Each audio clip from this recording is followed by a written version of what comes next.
Hello everyone and welcome to another tournament review by PMTT. This time I am here with Scott White again, as he was the winner of Gauntlet 4 that happened last weekend. Scott, how you doing tonight?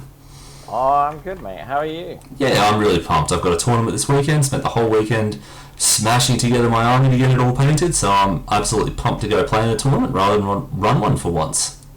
I know, you're so lucky. You get to go to Heat 1, which I hear is a kiddies pool compared to Heat 2, which is the shark tank. Yeah, so I've heard the same thing, but I'm definitely making sure that I don't go in overconfident, because I've seen the list of names and there are still a few sharks in that pool. I know Gary and Clint from Toowoomba are both going down. I'm pretty confident some of the Runex boys are going to Heat 1 as well.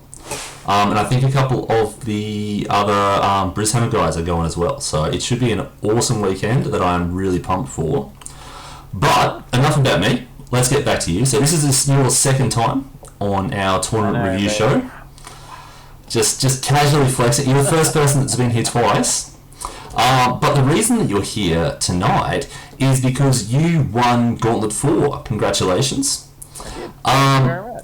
And the big thing is, you won it with a completely different army than you won with the last time.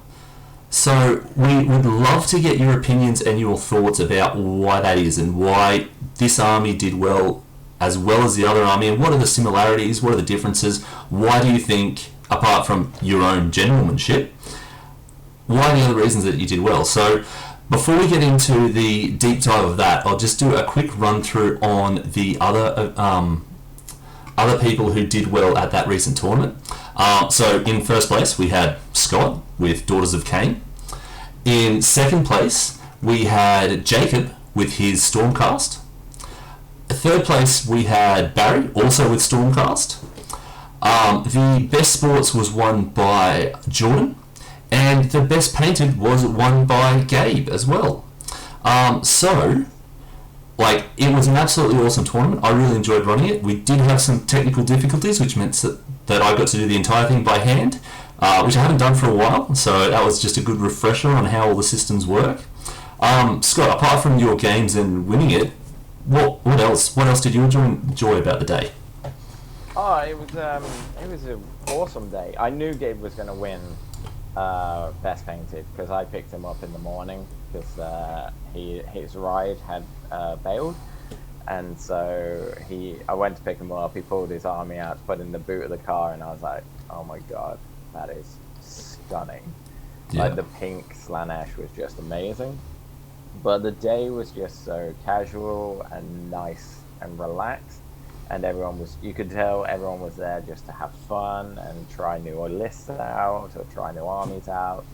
I feel sorry for Jacob. A special shout out to Jacob. We're gonna have to buy him a bridesmaid outfit at some point because he's come second at almost every one of your events. Oh, he is consistent, if nothing else. Yeah, exactly. And that's the thing. I didn't know Jacob before you started this gauntlet, and we've started building a little rivalry between us, and it's great.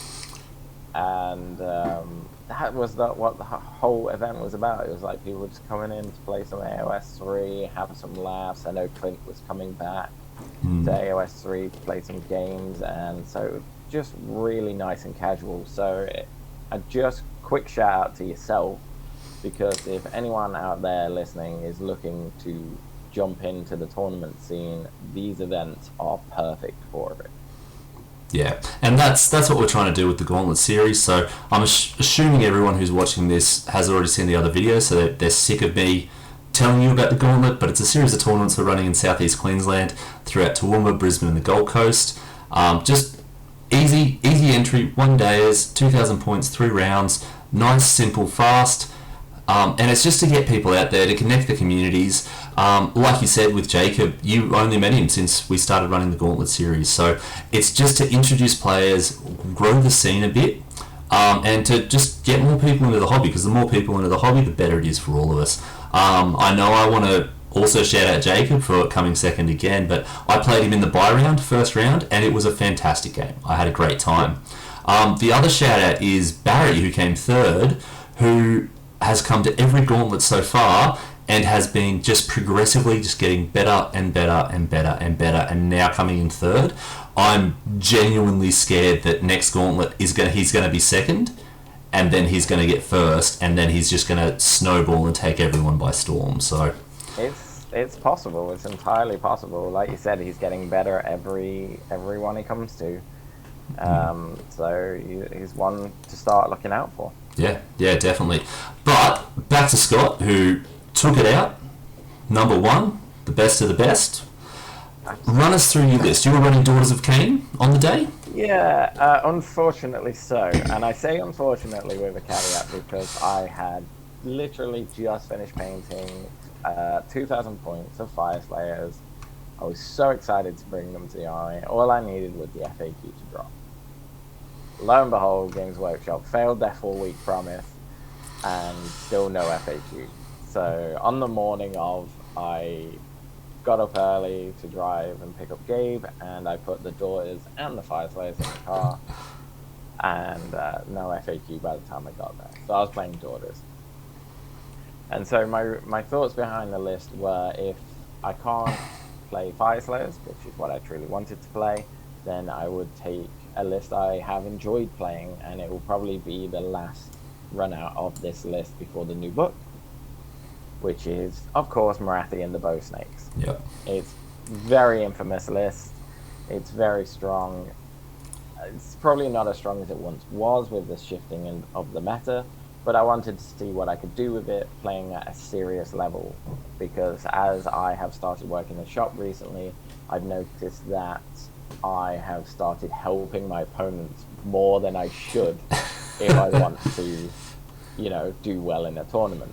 So that's not me being like... You're that good that you can assist your opponents to... Exactly. It was more of a case that I've got to stop myself reminding my opponents of what I can do in response to them. Yeah. And so instead of going, oh, don't deploy there because I'll be able to shoot you, it will be like, no, let them make their own mistakes. Yeah. And then I can talk about it afterwards. Yeah. And so I wanted to play that again. So in my list, I brought Marathi, both Marathis, because the Shadow Queen isn't on the hunted list for some stupid reason. So I wanted to see how much the hunted would affect my list as well, because I've got a unit of 15 bow snakes, which is a potential of 4 points that I could be giving up right there. I've got 2 units of 10 witch elves, 2 units of shadow stalkers. I've got the Bloodrack Viper, who was a very hungry boy over the weekend, and I've also got a Bloodrack Shrine, which I know a lot of people don't run, but I've always enjoyed running, and I've always got the money out of it. So yeah, I wanted to see what it could do. Now my list is in Keltnar, which allows me to summon a unit of harpies off of the general, and it allows my entire army to retreat and charge. Yeah, which is huge. Absolutely huge for the Shadow Queen, because when she gets bogged down, she can stay there all game. Yeah. Having the ability to get her out and then charge straight into a juicier target is always something you want. Yeah. So, you got a solid list. You're a solid player. Round 1. You came up against Matt Dale with his Autumn Stormcast, and it was Veins of Gert. So, walk us through that game. Okay, so Matt's been wanting to play me for a while because he's recently joined Simple Math, and he's constantly telling me that we need to get a game. So this was it. So we rack up, he deploys in the corner, he's got his Vanguard Raptors in the corner, and he's put 6 Fulminators in the sky, and along with his Celestial Prime. Yep. No one wants this. So, like, my bow snakes can't get to him because he's giving me first turn, and so the way I play it is I go all out aggressive. I teleport my Shadow Queen and my General up the board, and I just get in his face. Because I want him to burn his command point early to shoot the Vanguard Raptors in the hero phase, because if he does that, then I haven't got to worry about him for the rest of the game. Yep. lo and behold, he does it. Takes my general off turn 1, which Yep. I was expecting. I needed to give him a juicy target, and he took the juicy target. From that point, I was fighting uphill, and I was quite lucky that when the stars landed or the veins appeared, that they appeared in a good, advantageous point for me, away from his 4 fulminators.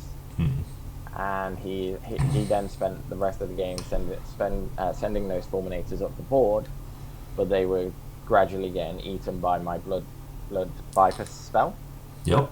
Yeah. Like, it ate all 4 of them before the end of the game. Yeah. That is Spell huge. is point for point the best spell in my opinion. So everyone listening might not know exactly how it works. Give everyone just a quick walkthrough on how it works, just to show the power of it. Absolutely. So the way it works is it moves 9 inches, and you pick a single unit within an inch of the spell, and you roll 3 dice. For each dice roll that is equal to or above the wound characteristic of the models in that unit is a slain model. So for fulminators, every time I rolled a 6, it's a dead fulminator. Yeah. And that spell just it makes its points back every single game. Yeah, it is huge just to remove those tanky models. Yeah, and like I said, it was chasing up if I put it next to Vanguard Raptors, it just eats them. Fulminators, it's eating. Like, it can eat like little heroes, all the little support heroes. Like, it's so good for 95 points. Yeah. I mean, Matt did wipe out my bow snakes with Vanguard Raptors, which unfortunately meant that he scored no hunter points from them. Yep. Vanguard Raptors are also a hunted unit, so 0 extra points. And I was quite lucky. I'd say I was very lucky in this game that I won the priority for turn 5, which allowed me to get 15 points for holding all 3 objectives before he just wiped me off the board. Yep. But it was a fantastic game. Clutch rolls all the way. I wouldn't say I outplayed him, but it was more down to luck on part and dice rolling. Yeah. From what I saw when I was walking around and watching, it just seemed to be like those little things that you got lucky on, and they just slowly built and built and built. Like, you got lucky, you spiked the roll on the snake. You got lucky with where the veins appeared. You got lucky with the priority roll. So, like, it's just those little things that could go either way very easily, but then they just build and build and build, and that's then puts you over the edge. I won 1 priority that entire game, and that was turn 5, and that's the one I needed. Yep. Yeah. So that was the one that just secured me the deal. The K-Knight Shadow Stalkers showing their value again, because I took a similar list down to Vic GT, but I put a Flame Spy Phoenix in there for some reason, and I took that out, put the second unit Shadow Stalkers back in, and they're so good. They're so good. Just being able to just teleport instead of moving is such a good ability. Yeah. So that was game 1. Game 2 was Tectonic Interference, and again you came up against Stormcast. You played Paul. How did that one go down for you? I was scared throughout the day that I'd be facing Stormcast all day, but this was the 3rd time I'd faced Paul, and both times I beat Paul, I've beaten him before the games began. Okay, starting with the mind games, or no mind games involved. He's just made a mistake, and his mistake in this game was that he deployed his Judicators in the sky so that he couldn't use Thunderbolt Volley when they came down, and he just put everything in the corner. Now, this is Tectonic Interference, so the objectives are all across the middle. Yeah, all spread out, and 3 of them. I outdropped him. I opted to go first, which allowed me to just immediately jump on all 3 objectives, bring down my Harpies from the sky, and I just zoned him out. Now, he was very unlucky because he dropped down some Annihilators from the sky, and they failed to charges. Oh. Which he'd also brought down his his judicators. Sorry, unit 15 judicators shot my bow snakes and killed 2 or 3 of them. Oh, that's. And then I won the priority roll. Yep. Which meant that my bow snakes killed all of his judicators. My blood viper ate all the annihilators, and he had scored 0 points in turn 1. And then he came to turn 2, failed 2 more charges with the annihilators. Oh. And we're talking 7-inch charges. Yeah. Like, he should not be failing these. That's something like a 68% chance or something, like low 70% chance. Like, that's a very high thing. Yeah, and he failed, and he scored 0 points for round 2. Oh. And so we rolled off for priority for round 3. I won priority roll, and he just shook my hand. Yeah. And it was like fair enough, because I was up 12-0 at that point. And it was like, you're gonna, like, I hadn't even got the Shadow Queen involved. Yeah, that's and that's it. It's the case of, like, Stormcast, when they drop down, they can have hyper flexibility to be able to put what they want wherever they need it. But if you can't make those charges, then you're just stuck. And against someone like yourself, who can see that he doesn't have the board presence early, so he plays aggressively and plays to how he's deployed, it's a very big disadvantage to be going into later in the game if someone's already been set up and, like, bunkered down on the objectives. And that's the thing, is I'd screened him out on the objectives, so there was no way he could come down and be holding an objective. He would be 9 inches away from this 6-inch like border, because all my things were on the 6-inch border. Yeah. It's like, cool, so you have got to make a charge, get on. And even then, like, he's still got to kill what you've got there and then be able to pile in to get through. And you made it very difficult for him to get onto the objective. So a little bit of bad luck on his behalf, then he just snowballs from there, and he kind of can't come back from that. So yeah, I felt kind of bad because it was over very quickly. But again, like I said, it was kind of over before it began, simply because there was no threat. Yeah. Really. He was playing hard into the double turn. Yeah. And I think if he had got the double turn, maybe a different story. Yeah. But unfortunately, not this time. Yeah, and that's it. The double turn is a huge mechanic in the game. I know I've lost games on the double turn. I've won games on the double turn. So, like, it is such a huge swing. But if you're relying on it for whatever strategy, it's not that reliable, so... No, it's really not. And yeah, like I said, I think he just leaned into it a bit too much. There was no backup plan. What happens if this fails? Yeah. And that's what I find is kind of the difference between a good player and a great player is, as much as this game does revolve around dice and does require the luck aspect of it, a great player can either mitigate that or has another plan. And they don't have 1 or 2, they have 4, 5, 6, 7, 8, 9 extra plans for if things failed.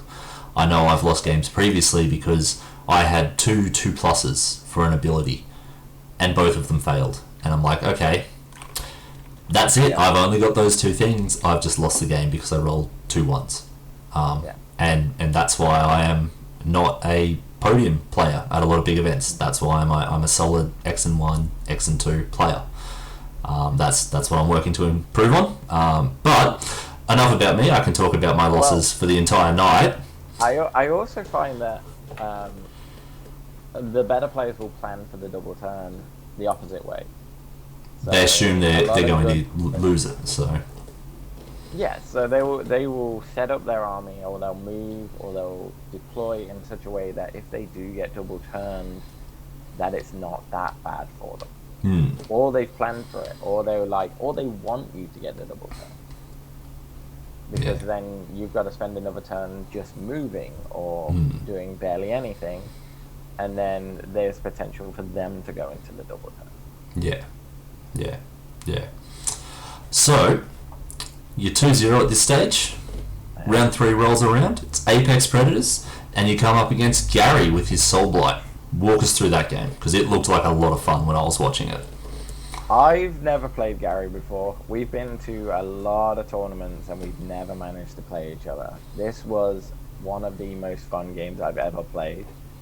However, when you do take Marathis to Apex Predators, it's already a bit of a one-sided fight, because Apex Predators, only heroes can hold the objectives, and each hero holds the objective until they're killed off it or they move.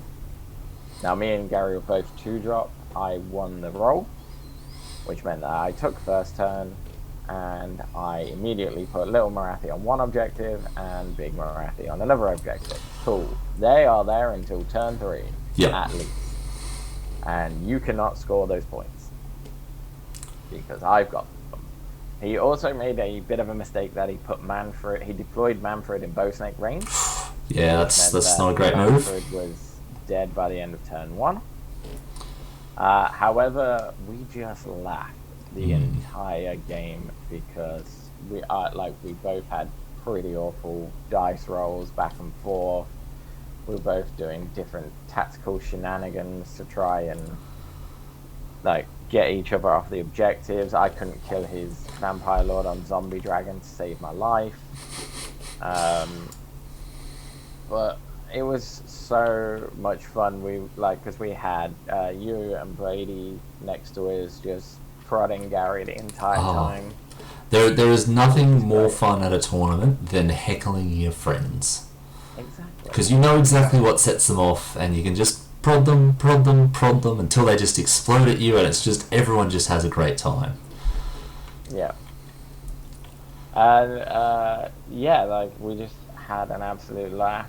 Both mates did what both mates do, but it was just fun. It was just one of the most fun final games I've ever had at a tournament. Yeah, and that's what you want. As much as everyone loves to absolutely stomp face, as much as everyone loves to go undefeated, if you can walk out for a tournament going, I had fun in all my games today, then you've succeeded. So that's my goal for the tournament this weekend. I've got 5 games lined up. If I have fun in all 5 games, I don't really care where I come. I just want to have fun. It's one thing as well, because if you take a list like Marathi and the Bow Snakes, it's an impressive list. There's a lot of damage. You can't kill Marathi quickly. So you've got to compensate that, I think, as a player, and make sure that you are fun to play against. So that your opponent just isn't just taking their toys off the table and feeling like crap the entire time. Yeah. And that's what I aim to achieve in those 3 games. Me and Matt had a fun but very tactical game. Paul I felt bad for, but I didn't I wasn't rubbing it in his face or anything. I was just trying to help him out with what he could have done. And with Gary, we just laughed the entire time. So I don't think there was any truly bad feelings there. And he killed a lot of my stuff. I killed a lot of his. But in the end, I just managed to pull out the victory. I think that's it's not the best scenario either, because at the end of that scenario, he's taken away the middle objective, because I won the priority to turn 3. And he basically means that the Shadow Queen's one end of the board, his Zombie Dragon's the other end of the board. Neither of them can move very far, because they've got to stay on the objective to score point. And so we're throwing nothing at each other in the middle. It's a very intense staring match between the two of them. Exactly. Because I know full well, if I can get the Shadow Queen to his Zombie Dragon, she'll kill him. But I can't get her there, and it's not like I can teleport Little Marathi onto the objective, because she's got to move onto the objective. Yeah. And she was just too far away to come help her sister out. Sister or other half? What's the better description there? I don't know. They've got a weird sort of relationship, I think. But I'm very excited to see how that progresses in the next book. Yes, I'm very interested to see what they've got planned. So, but you ended the day 3 wins, no losses. Very nice. I can confide in you and to everyone watching this that you also got second in the best sports as well. So nice. What you were saying before about how you're actively trying to make the game enjoyable for your opponent, it definitely shows. Yeah. And that's always great to hear, is a person's gone undefeated, but then they've got the second most sports nominations as well.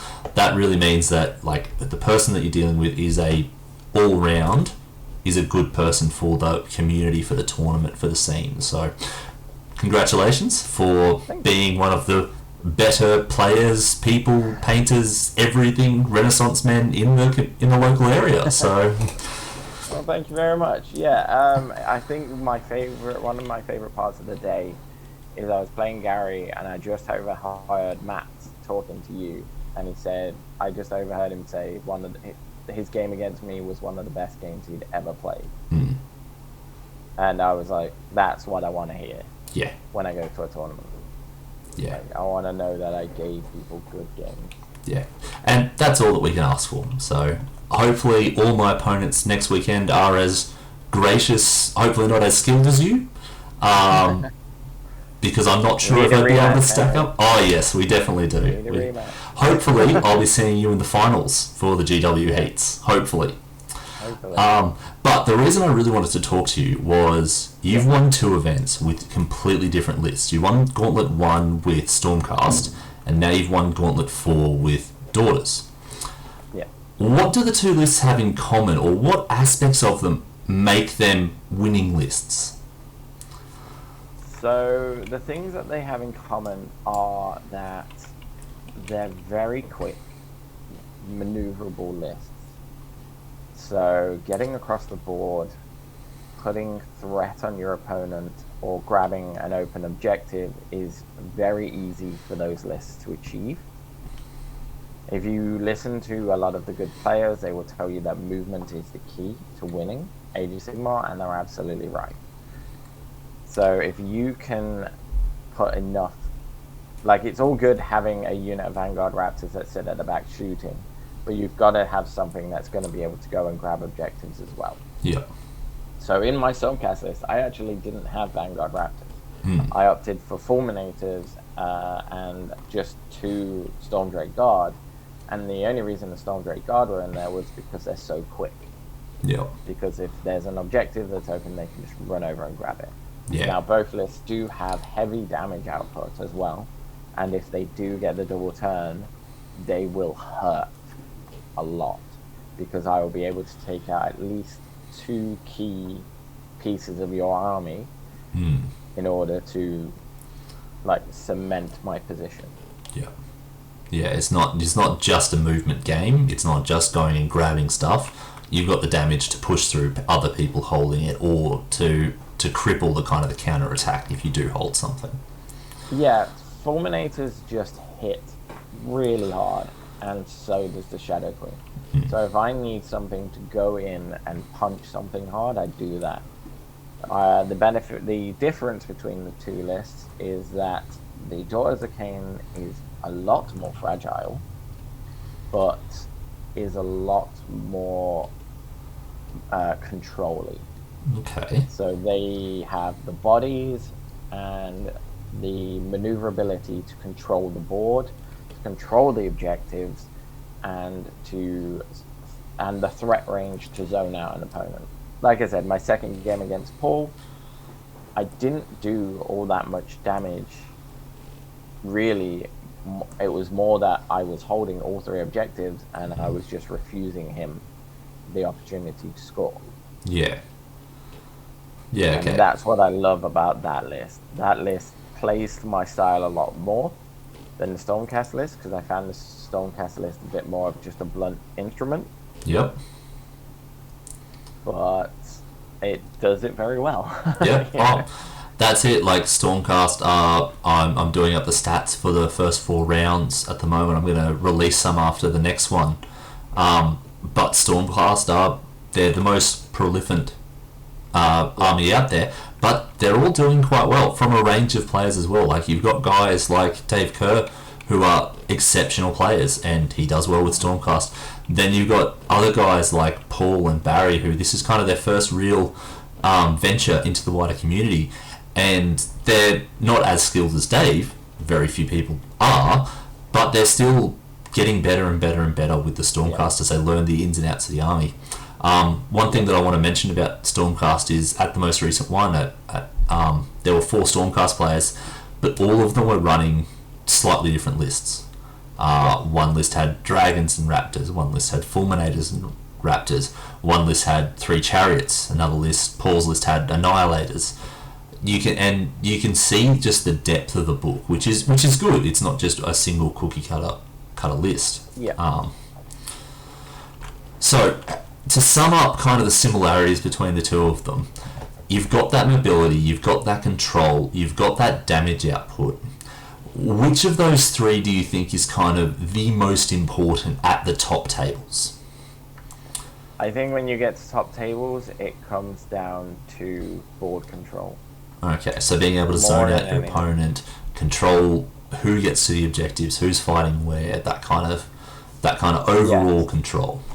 Yeah, it's being able to put your key pieces in the right position, because if you make a mistake, especially when you're at the really top tables, if you misplay and put a unit in an exposed position, you could lose the entire game. Yeah. So as much as damage output is important, in an age where there's save stacking, where there's a lot of ways to reduce rend or mitigate damage, it all comes down to making sure that you are positioning correctly and you have control of the objectives, because points win prizes. Yep. At the end of the day, you could wipe my entire army out, but if I've scored more points than you, it doesn't matter, I win. Yeah. And that's it. It's like Age of Sigmar, as killy as everything is at the moment, it is an objective game. If you're not holding the objectives, you can kill my skinks all you want. If you're not on the objectives, I don't care. I'll keep feeding you skinks. Yeah. So. And like I said, again, that was a big thing in my game against Paul, because he was dropping down Annihilators. And Annihilators, yeah, they get in, they punch hard, but they're 3 models. Yeah. 3 models on an objective. I've only got to have 5 Harpies just hanging out at the back, and you're not scoring. Yeah, yeah, and that's it. It's that overall control. So, well, thank you very much for your insight tonight, Scott. Are there any shout-outs, anyone you want to mention in addition to the people we've already mentioned tonight? I know you've got some of your friends that you want to call out. Obviously I want to call out you. Thank you. Because you run an awesome event. You're providing awesome terrain, mats, objective markers in all of these events, and it's just a pleasure to come and play at them. Like, I drove 2 hours to come play. And I would do it again. Well, thank you. No, that's all right. I obviously want to shout out Gabe at the Runex. Him and Matt Gammy are killing it, and they do an amazing podcast, which it's a bit of an irregular release, but it's always a joy to listen to, so if you haven't listened to them. Yep. Also, I have to give a shout out to Sam Thompson. It's Anzo on Twitter, who is doing Unidentified Wargamers. I believe you've been on it. Yes, I think I was episode 3 or 4. Oh, mate, I was episode 1. Oh, yeah. Just another thing that you came first at, so. Yeah. Sam, again, is doing an amazing job over there, and I think it's quite a different podcast, and I think people would really enjoy it. Other than that, I feel like there's one more, but I can't think who it is. Could it possibly be your better half? It might be. It could be. It is my better half. So my better half, Nicole, who is the biggest support to me in this hobby, and is the most amazing person ever, will be running the next GoldCon. Yes. So There's no set date, but we're looking around the beginning of August. Yep. So keep an eye out for that and get involved. It's set to be a big 2-day event, and she'll kill it. I know she will. Yeah. Yeah, no, she is a very organised person, so I can expect any tournament that she is organising to be also very well organised. Well, thank you for coming on tonight, Scott. Before we wrap up, I just want to plug our online store. You can find us at polymathtabletop.com.au. We've got a blog, we've got a store. You can catch all these videos, any older videos there as well. So check us out. You can buy those mats and objective zones that Scott mentioned, as well as widgets and dice.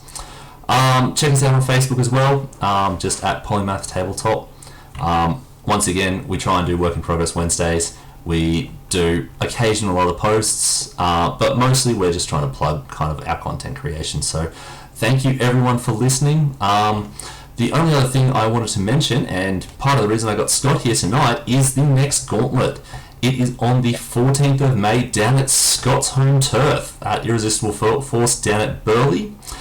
So the event will be going up shortly for it. Scott has promised to put on an epic day for us, and basically just let me sit back and do my thing in the background without any worrying about any issues. So do you think... I don't know, because I'm playing. I'm going to be playing. Yeah, well, I was going to ask, do you think being down at your shop, you're going to have the home ground advantage, or... Oh, absolutely.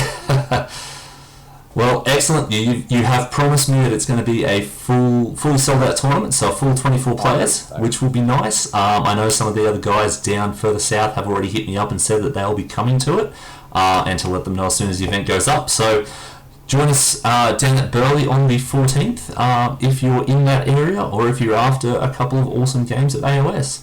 Otherwise, we'll see everyone next time. All right, thank you.